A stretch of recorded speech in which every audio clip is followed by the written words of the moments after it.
Good morning student, मैं Rajesh Sablania science classes कैडेल में आपका स्वागत है। आज हम वीडियो लेके आए हैं जीवाणु जनित रोग और विषाणु जनित रोग। जीवाणु जनित रोगों को हम बैक्टीरियल डिजीज भी कहते हैं और वायरस के द्वारा होने वाले डिजीज को वायरस डिजीज के नाम से जानते हैं। पिछले वीडियो के अंदर आपने देखा था कि हम यहाँ जो इन्फेक्टियस और नॉन इन्फेक्टियस जो डिजीज होते हैं उनके बारे में आपको बताया गया था भी कौन से टाइप के डिजीज होते हैं। तो इन्फेक्टियस डिजीज के अंदर 4-5 प्रकार के आपको बताए थे, जिनका बेस क्या होता है, माइक्रो ऑर्गेनिज्म के बेस के ऊपर उनका टाइप्स बना है।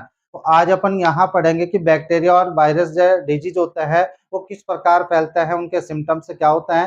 तो सबसे पहले तो हम पढ़ रहे हैं जीवाणु जनित रोग यानी बैक्टीरियल डिजीज। बैक्टीरियल डिजीज ये बैक्टीरियल जो डिजीज होता है जिनको हम जीवाणु जनित रोग कहते हैं। जीवाणु जनित रोग। तो देखिए यहाँ जीवाणु जनित रोगों के अंदर कौन कौन से रोग होते हैं जो जीवाणु जनित रोग होते हैं, जैसे कि यहाँ एक तो टाइफाइड होता है, क्या कहलाएगा, टाइफाइड। दूसरे नंबर पे न्यूमोनिया। न्यूमोनिया तीसरे नंबर पे आ जाता है जिसको अपन कहेंगे डाइसेंट्री। चौथे नंबर पे आ जाता है प्लेग। फिफ्थ नंबर पर दे रखा है जिसको अपन यहाँ पर क्या बताएंगे, डाइसेंट्री, प्लेग और डिप्थीरिया। इसके अलावा और भी होते हैं, जैसे 6 नंबर पे आ जाता है टिटनेस। टेटनस और अदर जो बैक्टीरियल जो डिजीज होते हैं उनमें और भी होते हैं जिनको हमें इनफेक्टियस से डिजीज के साथ साथ हम और क्या मानते हैं, जैसे गोनोरिया है।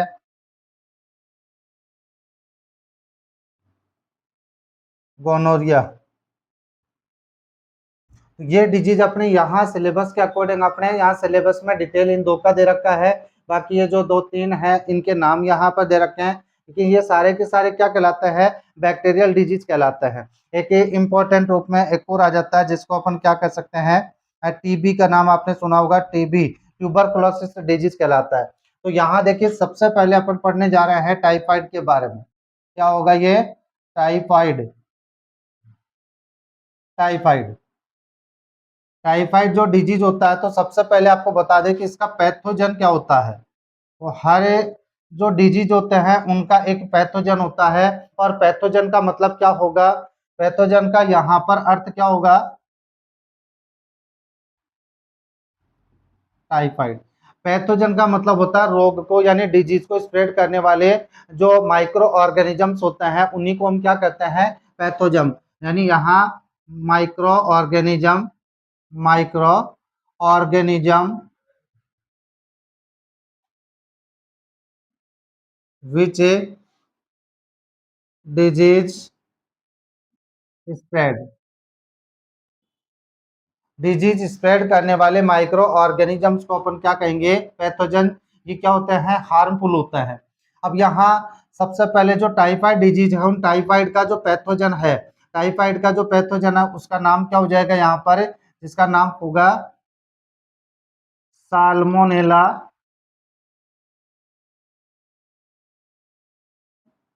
Typhi.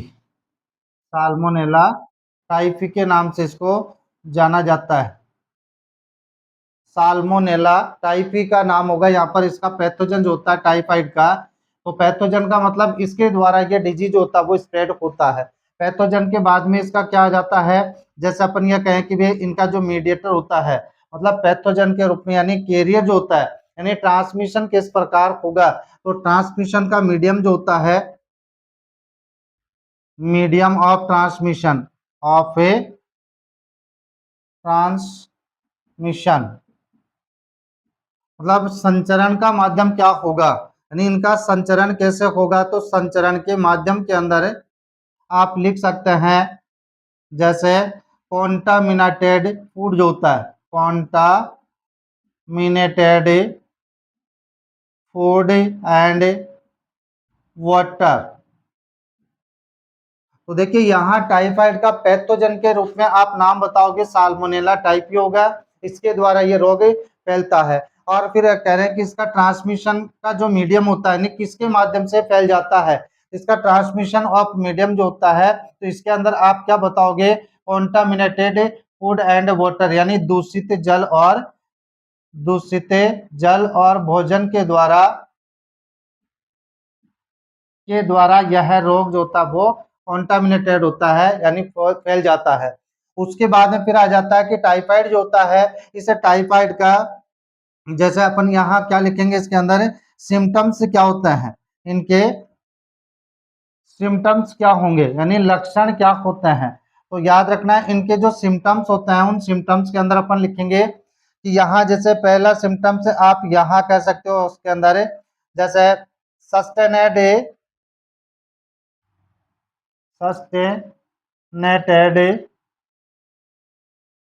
High fever high fever high fever का मतलब होगा कि यहाँ तेजी के साथ बुखार का उत्पन्न होना, और हाई फीवर का जो टेम्परेचर होता है 39 degree to 40 degree Celsius temperature माना जाता है, यानी यहाँ पर हाई फीवर उत्पन्न हो जाता है। सस्टेनेटेड का मतलब होगा लगातार बुखार का रहना। उसके बाद में आ जाता है वीकनेस वीकनेस का मतलब कमजोरी कहलाती है यहाँ पर, यह भी इसका एक सिम्टम्स होंगे, वीकनेस होगा। वीकनेस के बाद में फिर यहाँ पर इसके अंदर आ जाता है जो टाइफाइड का, इसका सिम्टम्स के अंदर अपन और क्या लिखेंगे, एक आएगा लेक ऑफ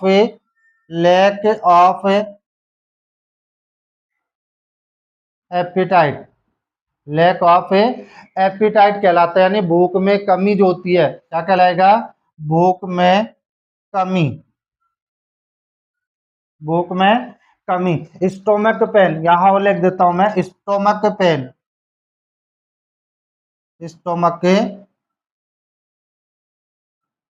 पेन यानी पेट में दर्द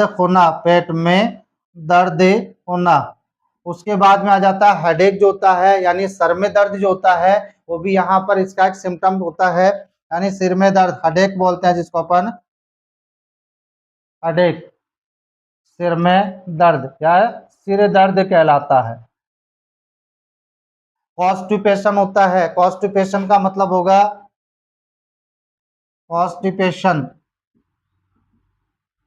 कब्ज होना। देखिए ये इसके सिम्टम्स आपको कहलाएंगे, यानी टाइफाइड जो डिजीज होता है, उस टाइफाइड का पैथोजन के लिए आप बताओगे, और पैथोजन का मतलब क्या होता है, micro organism which disease spread. और यहाँ पर टाइफाइड का जो पैथोजन का नाम लिखा है साल्मोनेला टाइफी के नाम से जाना जाता है। इसके ट्रांसमिशन ऑफ मीडियम जो होता है, यानी संचरण का माध्यम क्या होता है, इसमें कॉन्टामिनेटेड फूड एंड वाटर होगा, यानी दूषित भोजन और जल के द्वारा ये रोग उत्पन्न होगा। और इसके बाद में आ जाते हैं इसके सिम्टम्स यानी लक्षण क्या होता है। लक्षण के अंदर देखो सबसे मेन तो एक तो आ गया सस्टेनेटेड हाई फीवर यानी लगातार बुखार का रहना, और हाई फीवर कितना होगा, इसका temperature 39 degree Celsius to 40 degree Celsius होता है। वीकनेस हो जाता है, भूख में कमी हो जाती है, स्टोमक पेन रहता है, हेडेक रहता है यानी सिर दर्द होगा, कॉन्स्टिपेशन कब्ज हो जाता है। और इन सिम्टम्स के साथ साथ इनका अगर ये जो ट्रांसमिशन जो होता है, मतलब अपन ये कहें इन्फेक्शन अगर हाई हो जाता है, तो हाई हो जाने के बाद इनके अंदर हमारे जो इंटेस्टाइन होता है, उस इंटेस्टाइन के अंदर भी इन्फेक्शन बढ़ जाता है। इंटेस्टाइनल कैरेक्टर शो होना प्रारंभ कर देता है, कैरेक्टर शो होता, यानी यहाँ लास्ट के अंदर इंटेस्टाइन के अंदर भी इसका इफेक्ट हो जाता है। तो टाइफाइड जो होता है वो एक ऐसी बीमारी होती है, इसको नॉर्मली अपने स्थानीय लैंग्वेज के अनुसार भाव निकलना भी कहते हैं। क्या कहलाएगा, भावे निकलना। तो देखिए यहाँ भाव निकलना टाइफाइड टाइप जो होता है, इसका ट्रांसमिशन क्या बता दिया, कैसे फैलता है, इसके सिम्टम्स क्या आएंगे। इसका लास्ट जो रेयर केस होता है वो इसके कैरेक्टर के अंदर इंटेस्टाइनल कैरेक्टर शो हो जाता है। तो यहाँ धीरे धीरे करते हुए इंटेस्टाइन इतना ज्यादा अफेक्ट हो जाती है कि लास्ट के अंदर इंटेस्टाइन के अंदर हॉल यानी पॉट छिद्र होना शुरू कर देता है, और उसकी वजह से बॉडी के अंदर क्या होगा, कॉन्स्टिपेशन हो जाता है। और एक बार इसका ट्रीटमेंट होने के बाद इन फ्यूचर दोबारा भी ये हो सकता है, इसका इन्फेक्शन जो होता है वो वापस से जनरेट हो जाता है। इसका ट्रीटमेंट करने के लिए इसका जो लोकल जो ट्रीटमेंट होता है लगभग 12 या 13 डेज का होता है। या मैक्सिमम 14 डेज का इसका ट्रीटमेंट होता है, जिसमें एंटीबायोटिक्स दी जाती है और एंटीबायोटिक्स के साथ में पेन किलर दी जाती हैं। तो यहाँ पर ये जो डिजीज होगा टाइफाइड का, इसका एक मेन एग्जाम्पल यहाँ पर दे रखा है। तो देखिए इसका टाइफाइड का जो एग्जाम्पल है, उस एग्जाम्पल में ये दे रखा है कि इस डिजीज का जो स्प्रेड होता है, तो उनका एक क्लासिक कैसे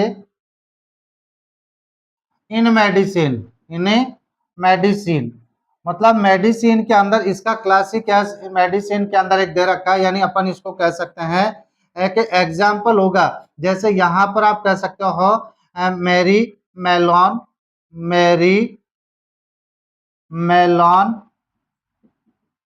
निकनेम्ड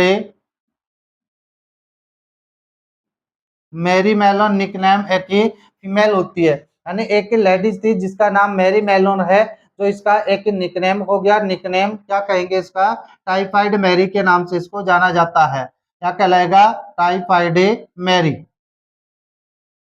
यह एक कुक के रूप में काम करती थी, टाइफाइड मैरी के नाम से इसको जाना जाता है। इसका नाम मैरी मेलोन है, यानी निकनेम क्या रख दिया, टाइफाइड। क्यों है, क्योंकि यह टाइफाइड का एक कैरियर के रूप में काम करते, एक लॉन्ग टाइम तक कैरियर के रूप में काम कर रही थी। और ये एक प्रोफेशनल रूप से क्या थी कि कुक थी, यानी भोजन बनाती थी, और भोजन बनाने के साथ इसका जो इन्फेक्शन जो था वो कैरियर के माध्यम से अन्य दूसरे लोगों के अंदर जो भोजन का यूज करता था उनके अंदर के फैल गया। तो यहाँ पर इसका एक निकनेम के रूप में इस मैडम मेरी मेलोन के नाम से इसको जाना जाता है। ये इसका है क्लासिक कैसिन मेडिसिन के अंदर इसका एग्जाम्पल माना जाता है। अब उसके बाद में आ जाता है इसका जैसे ट्रांसमिशन हो जाता है, सिम्टम्स जनरेट हो जाते हैं। इन सिम्टम्स को जान करके ये पता लगाया जाता है कि क्या वास्तव के अंदर यहाँ ये डिजीज टाइफाइड है या नहीं होता है। तो एक यहाँ पर डायग्नोस टेस्ट किया जाता है, कौन सा होगा,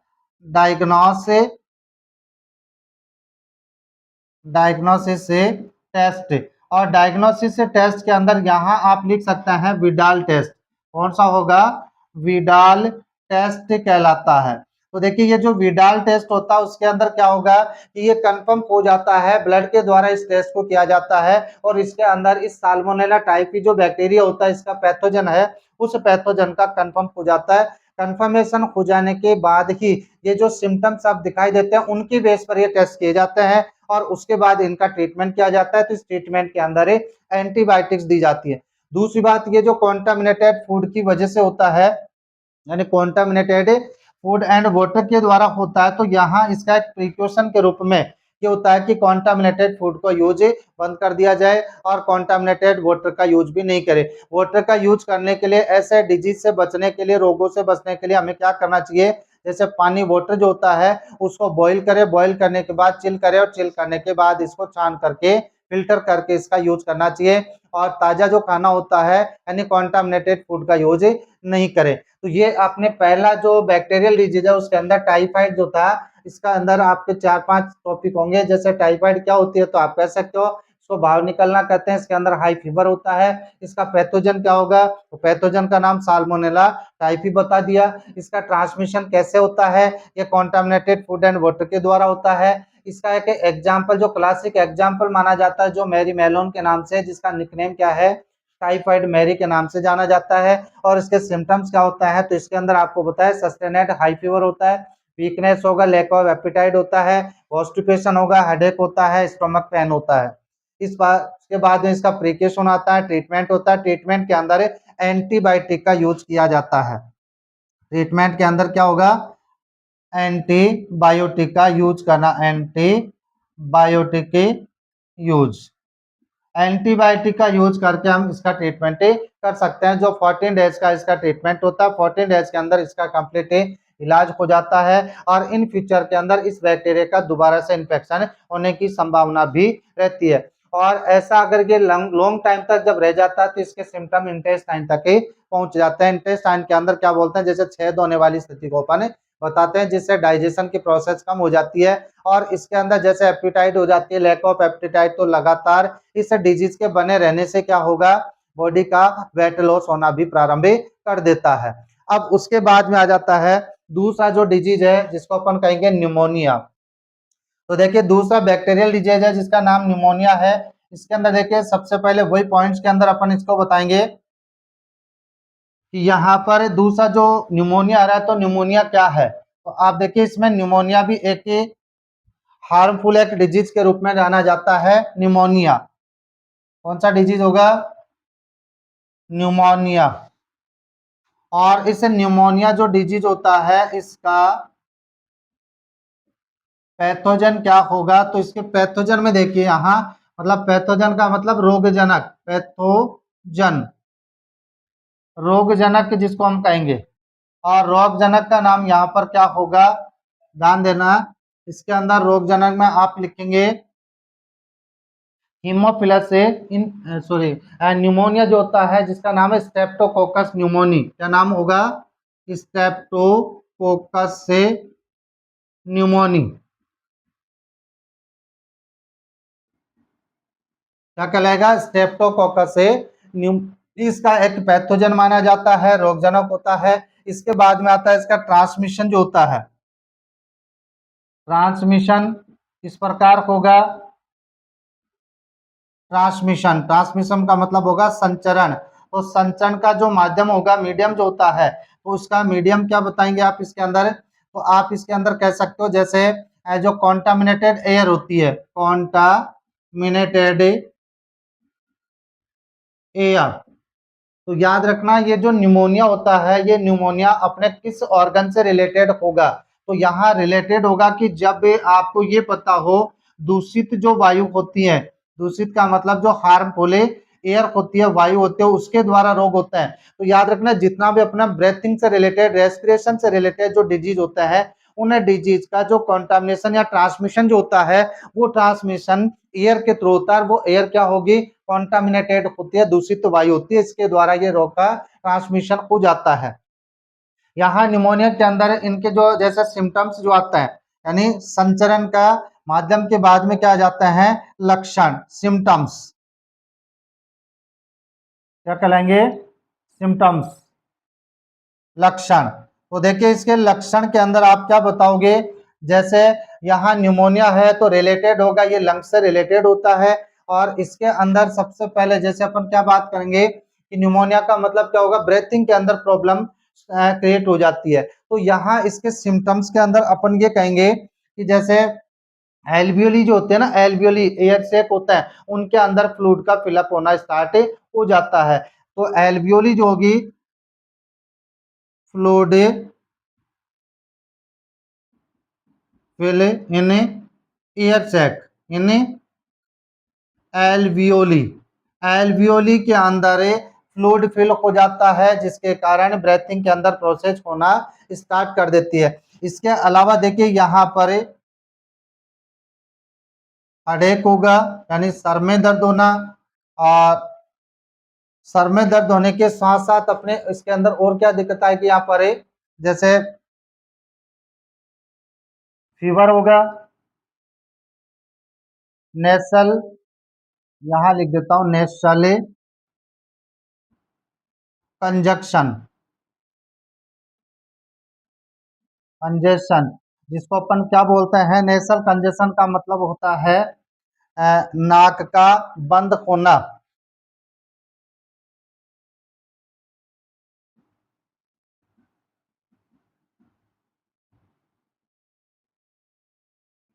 नेसल कंजक्शन यानी नाक का बंद होने का मतलब है कि यहाँ पर श्वास लेने में कॉम्प्लिकेशन हो जाती है, कठिनाई होती है, नेसल कंजेशन कहलाता है। डिस्चार्ज होता है, डिस्चार्ज यानी नाक के द्वारा कुछ लिक्विड जैसे ड्रॉप्स होती है वो बाहर निकलना शुरू कर देती हैं। और डिस्चार्ज के साथ में जैसे हेडेक बता दिया, फीवर हो गया, नेसल कंजक्शन कहलाएगा। ये इसके इंपॉर्टेंट क्या होंगे, सिम्टम्स से कहलाते हैं। तो ये न्यूमोनिया जो होता है, इसका मेन जो होता है न्यूमोनिया कॉम्प्लिकेशन होता है, मतलब श्वास में जटिलता,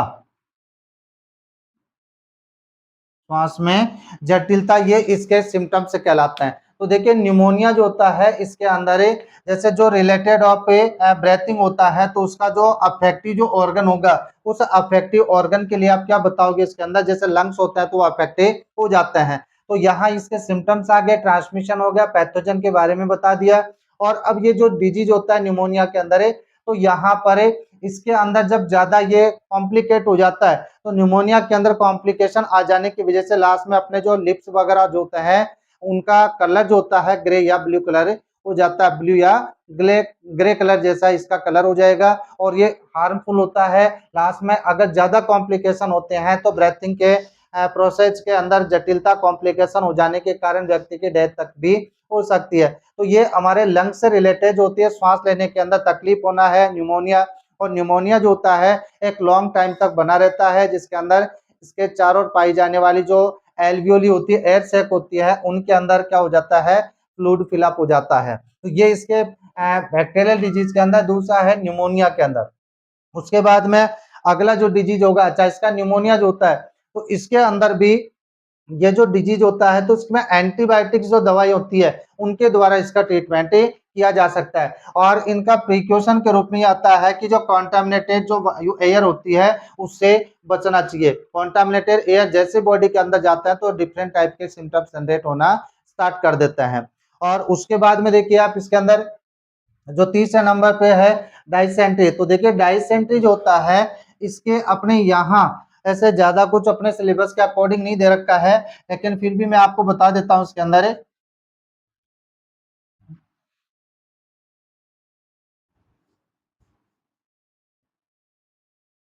एक बार इसमें देखिए टाइफाइड जो होता है न्यूमोनिया है, जैसे टाइफाइड के अंदर अफेक्टिव जो ऑर्गन होता है, ऑर्गन अफेक्टिव ऑर्गन के रूप में अपन यहाँ क्या लिखता है, इंटेस्टाइन। क्या होगा, इंटेस्टाइन अफेक्टिव ऑर्गन होता है। न्यूमोनिया होता है इसका अफेक्टिव ऑर्गन जो होता है वो किसको माना जाएगा, लंग्स को। इसे मानेंगे लंग्स को, यानी फेफड़ों को क्या माना जाता है, प्रभावित फेफड़े प्रभावित ऑर्गन होता है, ये आंत होती है।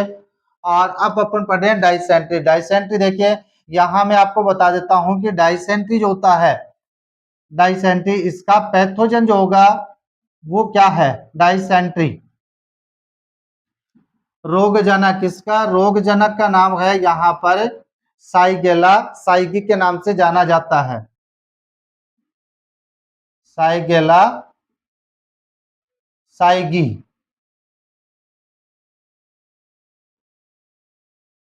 साइगेला साइगिस का पैथोजन कहलाता है। और इसी के अंदर आप एक प्रकार से ये कह सकते हैं डाइसेंट्री जो होता है तो इसके अंदर जो हमारा इंटेस्टाइनल जो पैसेज होता है, मार्ग होता है, वो अवरुद्ध हो जाता है, यानी पेट के अंदर कॉन्स्टिपेशन हो जाता है, इसके अंदर कॉन्स्टिपेशन हो जाता है, कॉन्स्टिपेशन यानी कब्ज खोना शुरू कर देता है। तो ये पेट की से रिलेटेड एक बीमारी होती है। इसमें जो इंटेस्टाइन होती है वो अफेक्टिव ऑर्गन कहलाती है, इंटेस्टाइन अफेक्ट होती है, इंटेस्टाइन आंत क्या होती है, प्रभावित होती है, प्रभावित अंग कौन सा होगा, इंटेस्टाइन। तो यहाँ देखिए इंटेस्टाइन प्रभावित होगी, कॉन्स्टिपेशन होता है यानी कब्ज हो जाती है, पेट में जैसे दर्द होता है यानी स्टोमक के पेन कहलाता है, स्टोमक के पेन, ये इसके सिम्टम कहलाते हैं। तो यहाँ जो डाइसेंट्री होता है याद रखना जितने अपने पेट से रिलेटेड होता है, जैसे ट्रांसमिशन के बारे में अपन बात करें, ट्रांसमिशन यानी संचरण क्या होता है, तो आप इसके अंदर कॉन्टामिनेटेड फूड कहलाता है। तो देखिए कई बार अपना क्वेश्चन ये आ जाता है कॉन्टामिनेटेड फूड क्या होता है, तो इसके अंदर आप कह सकते हो ट्रांसमिशन जो होता है ना वो कॉन्टामिनेटेड यानी दूषित भोजन के द्वारा ये रोग होता है। उसके बाद में आ जाता है प्लेग। प्लेग के बारे में देखिए, प्लेग का जो पैथोजन होता है उसके बारे में आप ध्यान रखना, प्लेग का कौन होगा, पोस्चुरेला पेस्टिस के नाम से इसको जाना जाता है। तो देखिए प्लेग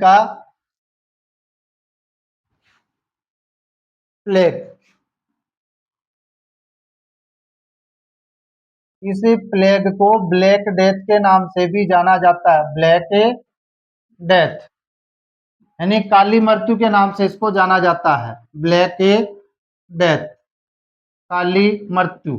इसके अंदर क्या होता है कि पहले इसे डिजीज को हम किसके द्वारा मानते हैं, चूहे के काटने के उपरांत चूहे के द्वारा होने वाली जो रेट होते हैं, चूहे होते हैं, उनके द्वारा ये होने वाली बीमारी, बाद में जाकर के इसको डिस्कवर किया गया। इसका जो रोगजनक होता है, पैथोजन जो होगा, उसे रोगजनक का नाम यहाँ पर क्या है, याद रखना बैक्टीरियल डिजीज होता है और इसका नाम है पास्चुरेला पेस्टिस, पास्चुरेला पेस्टिस कहलाता है।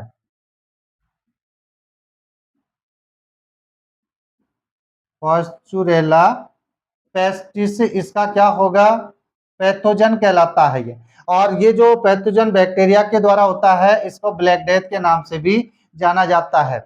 उसके बाद में आ जाता है डिप्थीरिया। इसे डिप्थीरिया जो होता है इसका पैथोजन जो होता है, यानी डिप्थीरिया का पैथोजन, डिप्थीरिया। तो देखिए डिप्थीरिया का पैथोजन के नाम से आप इसके अंदर याद रख सकते हो, कॉर्नीबैक्टीरियम डिप्थीरी के नाम से कहलाता है। इसका पैथोजन क्या होगा, कॉर्नीबैक्टीरियम डिप्थीरी, डिप्थीरी ये इसका पैथोजन कहलाता है। और इसका जो ये पैथोजन होगा, इस पैथोजन के अंदर देखिए कॉर्नीबैक्टीरियम डिप्थीरी जो होता है इसके द्वारा रोग होता है। इसको हमें नॉर्मली क्या बोलते हैं, गलघोंटू भी कहा जाता है। क्या कहलाएगा, गलघोंटू डिजीज के नाम से इसको जाना जाता है। गलघोंटू का मतलब है कि इसका इन्फेक्शन जो होता है वो हमारे कहाँ होगा, जो विंड पाइप होती है, रेस्पिरेटरी जो डक्ट होती है उसके अंदर इसका इन्फेक्शन हो जाता है। इसको अपन गलघोंटू के नाम से जानते हैं, यानी इसके अंदर बोलने चलने के अंदर दिक्कत आना प्रारंभ कर देता है। उसके बाद में फिर आ जाता है टिटनेस। ये टिटनेस जो होता है उसे टिटनेस का पैथोजन जो होगा, टिटनेस का पैथोजन होता है वो क्या होगा, टिटनेस का पैथोजन। टिटनेस के बारे में आप जानते हो क्या होता है, टिटनेस इसका रोगजनक या पैथोजनक। तो याद रखना टिटनेस का पैथोजनक जो होता है उसको हम कहेंगे क्लोस्ट्रीडियम टिटेनी। क्या कहलाएगा, clostridium, clostridium tetani, tetani, clostridium tetani इसका पैथोजन कहलाता है। और क्लोस्ट्रीडियम पैथोजन जो होता है वो इसके रोगजनक के रूप में जाना जाता है। इसके अंदर ये आता है, ये कहा जाता है कि अगर जंग लगा हुआ, अगर कोई लोहा होता है, मेटल होती है, या किसी पत्थर से कट जाता है, या किसी भी प्रकार की वस्तु से अगर कट लग जाता है बॉडी के ऊपर, या कहीं जंग लगी हुई मेटल होती है, तो उसके लग जाने के उपरांत इस बैक्टीरिया का जो क्या होगा, ट्रांसमिशन हो जाता है। और इसके ट्रांसमिशन हो जाने के पश्चात यहाँ इतना ये कि रेयर हो जाता है कि बॉडी जो होती है ज्यादा हाई क्या होगा, इसका इन्फेक्शन हो जाने की वजह से बॉडी के अंदर क्या होगा, आकृति जो शेप होती है वो बॉ के समान यानी धनुष के आकृति के शरीर हो जाता है। यानी शरीर का आकृति कैसा हो जाएगा, धनुषाकार हो जाता है, धनुषाकार आकृति के अंदर हो जाता है। ये इसका मेन, इसका क्या माना जाता है, इसका सिम्टम्स माना जाता है। यानी इसको नॉर्मली रूप से हम क्या बोलते हैं, ताड़ आना। इसको अपन स्थानीय लैंग्वेज के रूप में ताड़ आने के रूप में कहा जाता है। इसके अंदर अपने आई जो होती है ना, आंखें जो होती है, इसकी पपिल्स होती है, ये एकदम सेट हो जाती है। यानी हमारी आंखों से ऐसा फील होता है कि जैसे उस व्यक्ति की मृत्यु होने वाली होती है। सीधा बॉडी जो होता है एकदम स्ट्रॉन्ग हो जाता है, हार्ड हो जाता है, ये टिटनेस कहलाता है। और इसके बचने के लिए क्या करता है, बैक्टीरिया के इन्फेक्शन को रोकने के लिए एंटी टिटनेस जो बैक्टीरिया होता है उसका एंटी टिटनेस से डोज इसके द्वारा लगाई जाती है। उसके बाद माता गोनोरिया। देखिए ये गोनोरिया वैसे तो इसको हम कोजेनिटल डिजीज मानते हैं, यानी जन्मजात रोग कहलाता है, लेकिन ये बैक्टीरियल डिजीज कहलाता है। और टीबी जो होता है, टीबी, टीबी इसको अपन बोलते हैं तपेदिक, क्या कहलाएगा, तपेदिक के नाम से भी जाना जाता है, या इसको क्षय रोग भी कहा जाता है। क्या कहलाएगा, क्षय रोग या तपेदिक टीबी कहलाता है। इसका जो पैथोजन होता है, पैथोजन का नाम यहाँ लिखा जाता है। पैथोजन का मतलब क्या नाम होगा, माइकोबैक्टीरियम ट्यूबरकुलोसिस। क्या नाम होगा, माइकोबैक्टीरियम ट्यूबरकुलोसिस, ट्यूबरकुलोसिस कहलाता है। यानी ये इसका रोगजनक पैथोजन होता है। इसके अंदर क्या होता है कि जैसे इसका बैक्टीरिया का इन्फेक्शन बॉडी के अंदर हो जाता है, टीबी होती है, तो ये भी अपने क्या होती है, आंत से रिलेटेड ये बीमारी होती है, टीबी होती है। और इसके अंदर क्या होगा, खांसी कफिंग होता है, ये इसके सिम्टम्स होते हैं। वीकनेस आ जाता है, भूख नहीं लगती है, ये इसके सिम्टम्स के रूप में जाने जाते हैं। तो अपने यहाँ देखिए जितने डिजीज मैंने बताए हैं यहाँ पर, एक टाइफाइड और निमोनिया, ये अपने एनसीईआरटी बुक के अंदर डिटेल से दे रखा है। बाकी इनके बारे में कहा जा सकता है कि डिजीज किस टाइप के होते हैं, जिनके मैंने आपको पैथोजन और कुछ सिम्टम्स यहाँ पर बताए हैं। तो ये तो था आपके यहाँ बैक्टीरियल डिजीज के बारे में। अब इनके बाद में अपना जो एनसीईआरटी बुक के अंदर जो डिजीज दे रखे हैं उनमें आ जाएंगे वायरल जो डिजीज होते हैं, वायरस के द्वारा होने वाले डिजीज। तो यहाँ मैं वायरस के द्वारा होने वाले डिजीज के नाम लिख देता हूँ, और नाम के बाद उनमें जो डिटेल होगा अपने यहाँ सिलेबस के अकॉर्डिंग वो आपको यहाँ बता दिए जाए। तो देखिए सबसे पहले यहाँ आपने जो बैक्टीरियल डिजीज पढ़ा है, उसके बाद में जो डिजीज आएंगे उनका नाम होगा वायरल या वायरसेस डिजीज। क्या कहलाएंगे, मतलब इनको आप कहोगे विषाणु जनित रोग। क्या कहलाएंगे, विषाणु जनित रोग कहलाते हैं। और ये विषाणु जनित जो रोग होता है वो कौन कौन से होते हैं, वायरसेस डिजीज। इनके अंदर देखिए सबसे जो अपने कोर्स में दे रखा है उसको अपन सामान्य जुकाम के नाम से जानते हैं। क्या कहलाएगा, सामान्य जुकाम। और इस सामान्य जुकाम को हम क्या बोलते हैं, कॉमन कोल्ड कहलाता है, कॉमन कोल्ड। दूसरे नंबर पे यहां आप इसके अंदर लिख सकते हैं रेबीज का नाम आपने सुना होगा, रेबीज। ये भी एक वायरस के द्वारा उत्पन्न होता है। तीसरे नंबर पे आप इसके अंदर लिख सकते हैं जैसे पोलियो का नाम आपने सुना है, पोलियो। पोलियो भी एक वायरल डिजीज होता है। उसके बाद में आ जाता है पीलिया जॉइंडिस, जिसको अपन कहेंगे पीलिया। क्या कहलाता है, जॉइंडिस।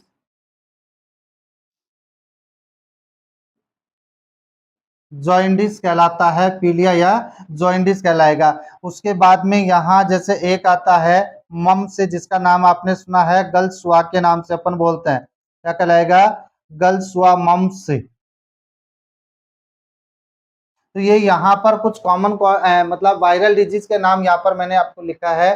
तो ये क्या है, वायरस के द्वारा होने वाले ये डिजीज होते हैं। इसके अलावा जैसे डेंगू, डेंगू का नाम आपने सुना है, डेंगू। ये भी क्या है, वायरस के द्वारा होने वाला डिजीज होगा, डेंगू।